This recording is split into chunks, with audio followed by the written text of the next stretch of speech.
How'd you cut your lip? I didn't. Her lip won't stop bleeding. There was no cut on her lip when I saw her in the morning. What is going on? The girl fell off her hoverboard and split her lip. Everyone figured it was a quick bandage job and she'd be back out the door. But nobody expected she'd almost die in that hospital. That morning, the big sister brought Sophie into the ER. She told the team her little sister had fallen off a skateboard and cut her lip. It didn't sound like a serious injury. So the doctor did the usual workup, ordered a routine CT to be safe, cleaned it, put in a few stitches, and discharged them. But the doctor didn't expect to see Sophie again an hour later. Sophie's lip was still bleeding and it just wouldn't stop. The towel in her hands was soaked through. That's when the doctor felt something was off. How does a simple lip cut keep bleeding like this? This is kind of a mystery. Her lip wasn't bleeding, but now it is, so now it's kind of like a whole new workup.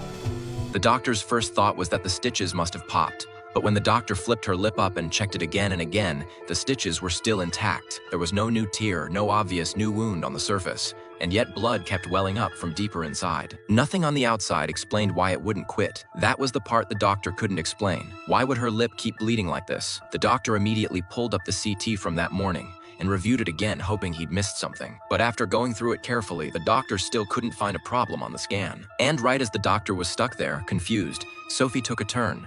Her blood pressure started dropping. By then, Sophie was turning pale, a clear sign she'd already lost too much blood, and now it was bad enough to affect her pressure. Those numbers made the doctor's stomach drop. A lip wound wasn't supposed to do this. But no matter what, the first job was to stop the bleeding. The doctor started with gauze soaked in epinephrine and pressed it to the lip. It didn't work. Then the doctor tried a hemostatic gel they use in surgery, the kind that usually seals things down fast. But Sophie's lip kept bleeding. 10 minutes later, with no better options left, the doctor injected epinephrine again. Minutes passed, and Sophie's lip was still bleeding. Now everyone was rattled, and nobody could explain why Sophie was getting worse.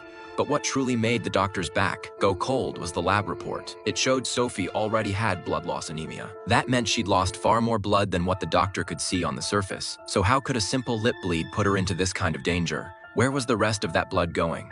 What in the world?